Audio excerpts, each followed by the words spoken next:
பெருமானார் ஸல்லல்லாஹு அலைஹி வஸல்லம் இடத்துல ஒரு பெண்மணி வந்து கேட்டாங்க, ஐனல்லாஹு யா ரசூலல்லாஹ், அல்லாஹ் எங்க இருக்கிறான்னு கேட்டாங்க. நாயகம் ஸல்லல்லாஹு அலைஹி வஸல்லம் வல்லாஹு ஃபிஸ்ஸமா, அல்லாஹ் வானத்தில் இருக்கிறான்னாங்க.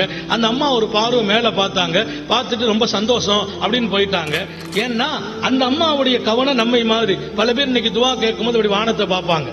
எல்லாருமே அல்லாஹ்னா அப்படி ஒரு வானத்தை பார்க்கிற ஒரு பழக்கம் இருக்குது. ஏன்னா அல்லாஹ்வும் சொல்றான், ஒபிசமா ரிசுக்குக்கும், உங்க ரிசுக்கு வானத்தில் இருக்குங்கிறான். வெளிப்படையா சில வார்த்தைகளை அவன் வானத்தை சொல்லியே பேசுவதாலே அப்படி ஒரு கவனம் இருப்பதுண்டு.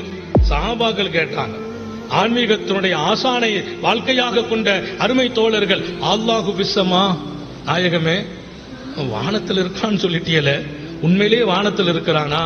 அல்லாஹுடைய தூதர், நான் சொன்னேன்ல ஆள் பார்த்து தான் பேசுறது. அந்த அம்மா போன பின்னால சஹாபாக்கள்ட்ட சொன்னாங்க, வல்லாஹு ஃபீ குலூபி இபாதிஹில் மூமினீன், அல்லாஹ் மூமின்களுடைய கல்பில் இருக்கிறான்.